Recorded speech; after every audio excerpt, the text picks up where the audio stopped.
Denver mayoral candidate Chris Hansen is dismissing calls to edit or take down his campaign ad that shows people of color committing crimes. Black and Latino candidates told Hansen during last night's debate on 9 News that the ad was offensive and that it perpetuates stereotypes. Hansen's campaign manager, Parker Butterworth, told us the criticism is just politics.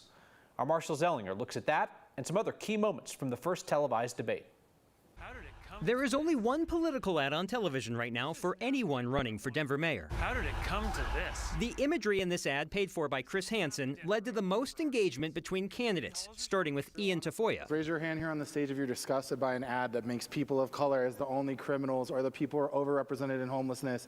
It is a trope that has been broken forever. The question to Hansen was to explain the choice of showing an ad with 7 people of color who appear homeless and committing crimes. This is the #1 issue on voters' minds. How do we improve public safety? How do we address the homelessness crisis? To have some accusation that somehow a racist ad, I think, is totally overwrought. Leslie Herod followed with another critique. You didn't see what we saw because you're not us. Yep. But you've got to put those blinders away. On the topic of homelessness, Kelly Brough said she wants to provide temporary sanctioned housing for those experiencing homelessness. So what if they say no? As mayor, you still have an obligation to keep everyone safe.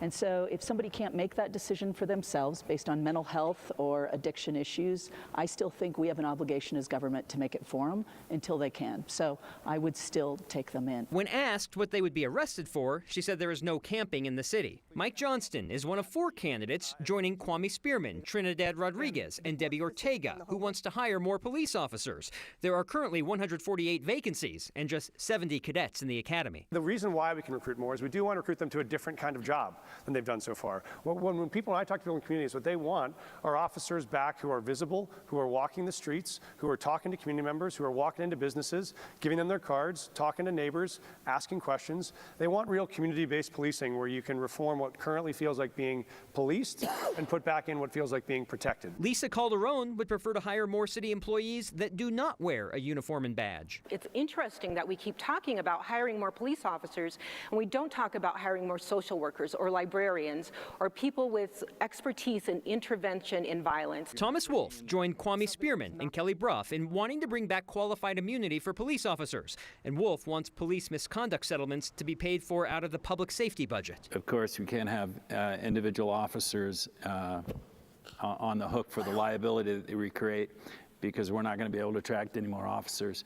The way to solve that is to have that come out of the budget of safety overall so that they police themselves.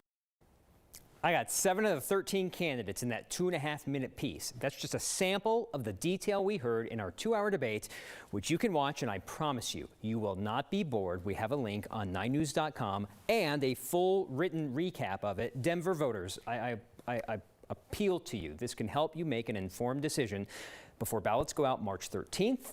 For the election that's April 4th. I think it's interesting because folks who may not follow politics, like us nerds do, might think, well, everybody in the race probably got pretty similar ideas because, they're all, Democrats or progressives or whatever else. But I mean, what you heard on the stage last night from a number of those candidates was exactly what Colorado Republicans say should be done in the city of Denver. So really, no matter where somebody is on the ideological spectrum, they're going to find a candidate in this race. Right. And with 17 total candidates, this is just 13 of them, people who took money from the Fair Elections Fund.